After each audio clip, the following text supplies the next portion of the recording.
Mga nakatira dyan, no? So after ilang buwan, mabubuksan na ulit itong the other side ng Onyx Road. Itong mga nandito ay temporary naka-evacuate dahil ito yung silang nasunugan. So umabot na mga ilang buwan dahil ang mga nakatira dito, inaayos mo na yung mga bahay. Mga motorista na dumadaan dito araw-araw, ito ay one lane kaya matindi yung traffic. At nung pagkaupo ni Yorme, inutos niya na kailangang ayusin na at linisin itong mga kalsada sa Manila kasama na itong Onyx. So dito, nagkaroon na rin ng flashing. Yung mga ibang residente pala na nandito ay pumunta sa Manila City Hall para pakiusapan si Mayor Isko Moreno. So tara, tingnan natin ang latest update dito sa Onyx Road. Kasi marami akong trapel, kaya inuna ko na kayo. Okay.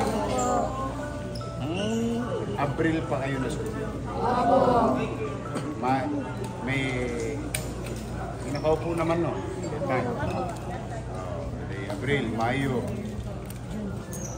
Hunyo, Hulyo. Nakikiusap ako sa inyo. Ako na ang nakikiusap. Kailangan madaanan na yung suwel. Kailangan luminis na yung suwel. O yung Onyx. Onyx, suwel. Kasi mga dugyot talaga doon. Kanyo. Ako kasi, okay lang naman ako mahirap na. Ayaw ko lang, siyempre, meron din naman tayo ibang kapitbahay na magkasakit naman sila din. Kaysa kami ang kumuha, pwede ba kayong magkusa na? Ilang araw ang gusto ninyo? 3 araw, 5 araw. Opo. Kasi po, willing naman po. Ano kasi, hindi gusto ko sa kanila kalipat. Kulang kami sa budget. Hindi ba kayo binigyan ng nakaraan? Meron po. Yung kulang po, 10. Hindi ba nagbigay din ako doon? Kailan ba yun? Kailan ba ako nagpunta ron? Pacheco. Pacheco. Kasi po, kunting ko na election period. Hindi sila. Bawal na nila. Okay. Ilan ba sila na? 173 po. 173 individual. Kaya lang ang pakiusap. Kailangan na mabawi ng taong bayan. Kailangan na talaga. Okay lang po kahit ngayon tanggalin kami. Pero sana na lang po, kung wala na po kayong para sa amin, baka pwede na po kami endorse sa mga sa Bongo po, gano'n, may lapit niyo po kami. Kasi gusto ko kayong tulungan. Kasi ganun po sa materialist pa lang po, kulang na kulang po. Kaya nga ginawa kong kisil nilang binibigay ko Wala sa... po, 10 lang po talagang natanggap po namin. Nine. Kasi magsasalita pa ako, pinutol mo na. Minsan, masarap din makinig. Kaya nga binago ko nung nag-mayor na ako. Kaya ako ginawang kisil nila. Bawat pamilyang huwag naman susunod dala ng mahal na ang presyo ng yero, los pondos. Kaya nung nag-mayor, ginawa ko ng kisil. Kaya lamang, paano ko naman tutustusan ang bagay na ibang panahon. Baka naman mateknikal. Naunawaan niya naman siguro ako. Tapos pangalawa, talagang pinakikiusap na sa akin sa San Andres sa kanila. Nasunugan din po kayo? Saglit lang ha. Mabigat kasi yung problema nila. Mahirap yung mahirap yung wala kang mauwihan. Kaya nga, sabi ko talaga. Kaya ako kayo inasal. Gustuin ko man na bigyan kayo ng pabahay. Ngayon, iimbestigahan ko yung pabahay na pinagawa ko sa Pecurit. Puro malapit sa kusina ang nabigyan. Dito to. Hindi chairman, anak ng chairman. Asawa ng department head. driver ng department head. Lahat ng mga... Galing mo. Families to. Families, ha? Ba't parang... Nabelistand ko. Last week yung na-approve yung kalaban. Ganito gagawin ko. I don't know, hindi ko alam paano ko gagawin. Sige. Kailangan nyo ng lumisan sa lugar. Huwag ka na magka-cover ng mukha. May atraso ka ba sa akin? Hindi kayo sanay na may karat na ngayon. Darating ko hanggang kaya mo. Paano pa pag marunong makinig sa pamahalaan? Kasi kailangan may pamahalaan. May pamahalaan, wala nang condition mga ito. Dapat mag-service. So, unahin muna natin. Anong gusto nyo? 3 days o 5 days? 5 days. So, 5 pangako nyo yan. Ako, Mayor. So, 5 days. Ibig sabihin, matangos ang ilong ko na makapaglalakad sa mga taga San Andres na nakikiusap sa akin na masabi ko sa kanila o magpupusa na yung taong bayan na lilisanin na yung kalsada. Pwede ko na sabihin sa kanila yun. Promise, ha? Mayor. Okay. O, ngayon, dahil kayo marunong sumunod, kayo marunong mag-usap, o magagawa ko ng paraan. Yung request mo na maghanap ako at least tigpa 5,000 per month. At least, maghanap ako ng chape. Pero at least meron akong 5 days. Kasi 173 times 5,000, mga 8.50 yun. O, ayan na.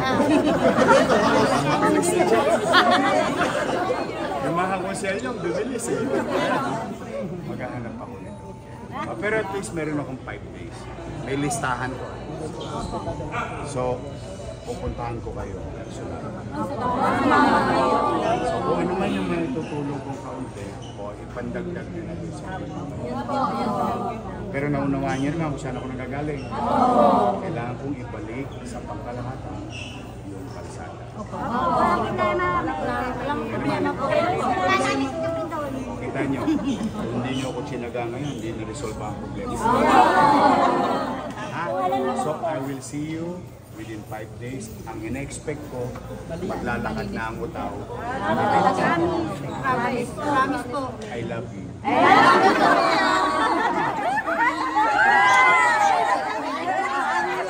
Hindi namin gustong tumira. Mas ang hirap eh. Gusto na namin makabalik kami sa bahay namin. Kasi hindi ka rin makatulong. Hindi ka...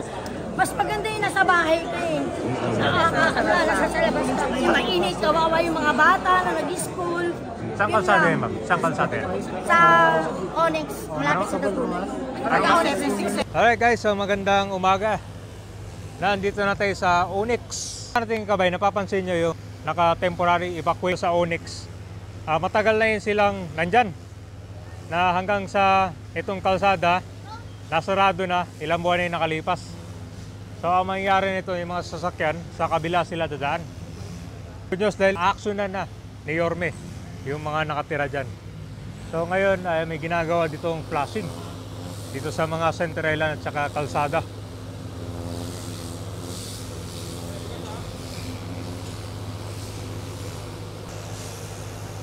So natatanggal dito sir yung mga alikabok at libag, no? May nag-cleaning na kanina rito. Kami nag-cleaning na. Napag-cleaningan lang. Yan, para matanggal yung likabok dito sa Onyx, Manila. Kasama din sa flashing. So may mga basura din dito sir, no? Mga yung central yung bayan, no? Yan ko para may extension ng mga alaman niya tayo, no?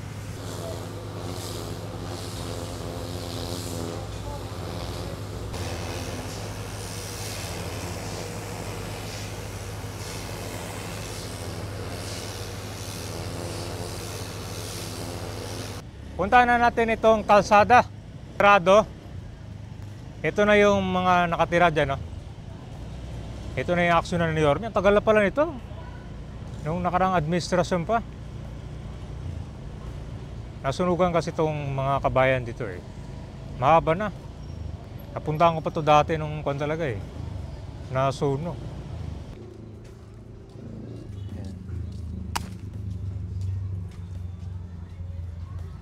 Ito yung nasunugan. Anong buwan pa yung nasunog? April, May, June. 3 months na mahigit. Ano nangyari ma'am? Bakit hindi pa kwanto? Ano pang nangyari? Ano yung nasunugan dito dati? Doon po sa loob. Ano nang itsura ngayon doon? Meron namang nakaano dyan. So ang inaantay dito, ayusin mo na yung bahay niya doon bago makabalik. Tapos may sinabi yata na i-clearing na daw to. Kaya pumunta yung mga kasamahan nyo sa City Hall kanina. Nagpa-request yata ng additional 5 days. So kung ano pala ma'am, para babalak na i-clear na ulit to para magamit, no? Kaso ang problema, Wala pa po kami malipatan. wala kayong malilipatan. Saan pa kayo dapat malilipat pala? Hindi po, sa bahay, mga bahay namin, hindi pa po tapos. Sa mga bubong, nakaano na po. Kumbaga dahan-dahan yung Opo. pagpapaga at paggastos. Opo. Tuwing sahod. Ayusin lang para makatira kayo. Ay, yung mga nasunugan pala. Opo. Naga na to, parang ni Mayora pa pala. Parang binigay yata kayo ng 5 days doon ni Yorme. Opo. Para, kaso ano na ma'am, after 5 days, saka kayo lilipat mo na. Doon yung muna sa ano namin. Dadali namin yung tent namin doon na lang. Sa loob ng bahay. Doon na lang. Walang bubong. So, yung mga bahay pa pala nila kabayan, ginagawa pa. Kaya hindi agad makakaalis pa. So, mga 3 months na. Bayan, pumunta na doon sa City Hall. Kaya yun mga binanggit ni Yorme, binigyan ng ilang araw. Para kung din, maayos. Kasi konto, kalsada to. Siyempre, nasunugan sila. Wala man ng maayos na tirahan. Yung mga bahay nila doon, unting-unting inaayos. Kasi pumunta yung mga kasama nila sa City Hall eh. Parang binigyan yata ng 5 days. 5 days bago kan ayusin. So saan sila sir? Kung after 5 days, saan sila lilipat? Yung iba may bahay na daw. Na bahay na. Pero yung wala pang bumo, pero yung iba gagawa ng parang para madaanan to. Yung lalagay naman sila sa maayos. Kasi yung nasunugan doon sir, yung mga bahay nila, inaayos na yung iba. Yung iba Pasok pwede mo ba na. yung looban? Hindi pa sir eh, pupuntahan ko pa. Tama. Parang, so ito yung kalsada na nakasara, bubuksan na. Meeting? Ewan ko, di ko kung paano. Sige, sige.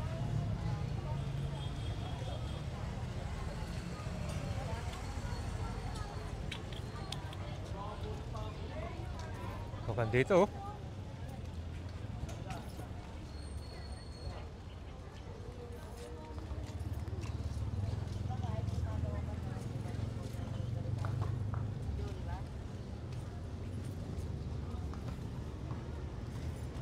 Ano kaya? Basura ta? Ring? Training lang. Training. Finally, ayusin na to.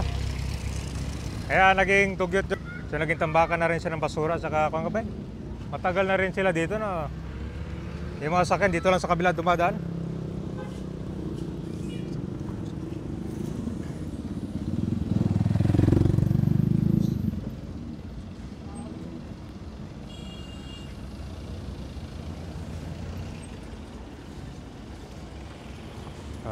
Kanya-kanya silang tapon dito.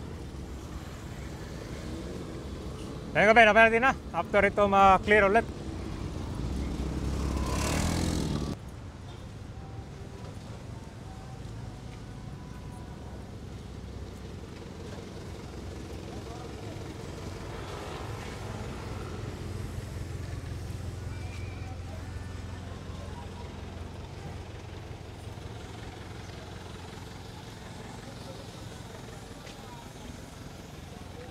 Ang kalsada sa kabila, nagiging two-way siya for the meantime.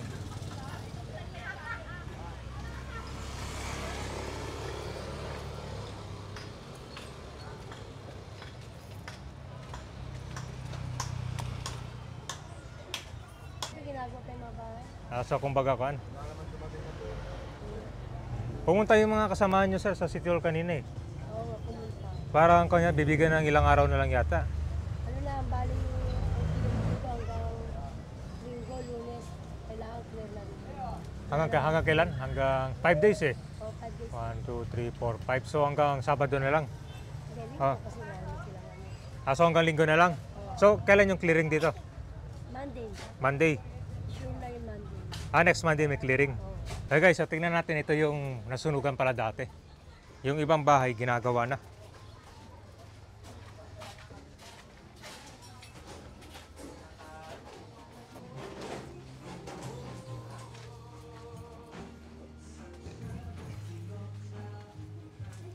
Ito yung mga nasunugan, ma'am? Ito yung amin, no? Yan, dunugan ito lahat. Nakatayo na lang yung iba.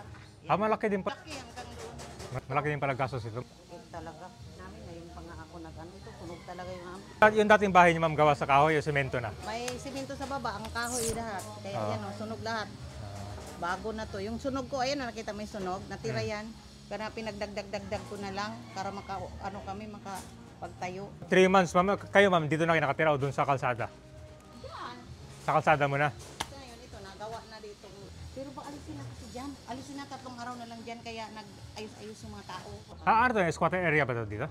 Hindi, may private, may squatter. Naman ang squatter dito, mga dyan iba. Halo-halo na. Mabuti kasi bubuksan na yung kalsada pala, ma'am. Yes, kasi importante yan dyan.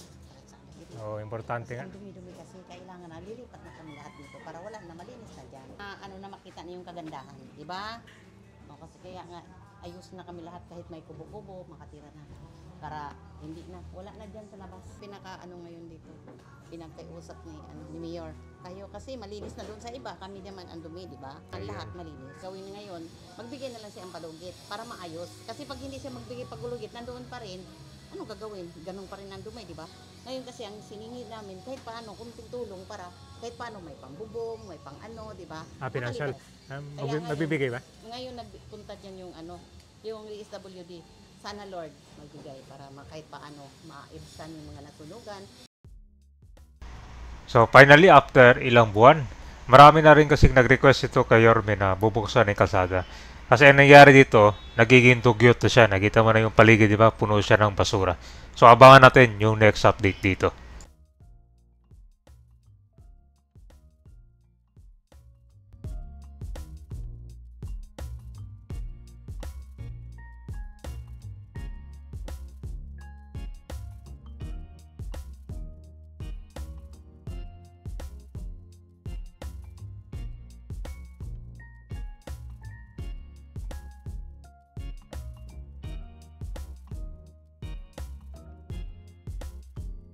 So ito po yung mga bahay na nakaharang sa kalsada. Onyx, Zubel, at boundary natin rin to ng Makati, kaya maraming mga motorista rin nagre-reklamo na dito. So ayun na nga, tinapos mo na yung bahay nila, no? Tulad ng bubong. At nung pumunta sila, yung mga kasama nila kay Yorme, yun ang financial assistant. So dito sa likod, matatanaw mo yung mga nagtataasang mga gusali na part ng Makati.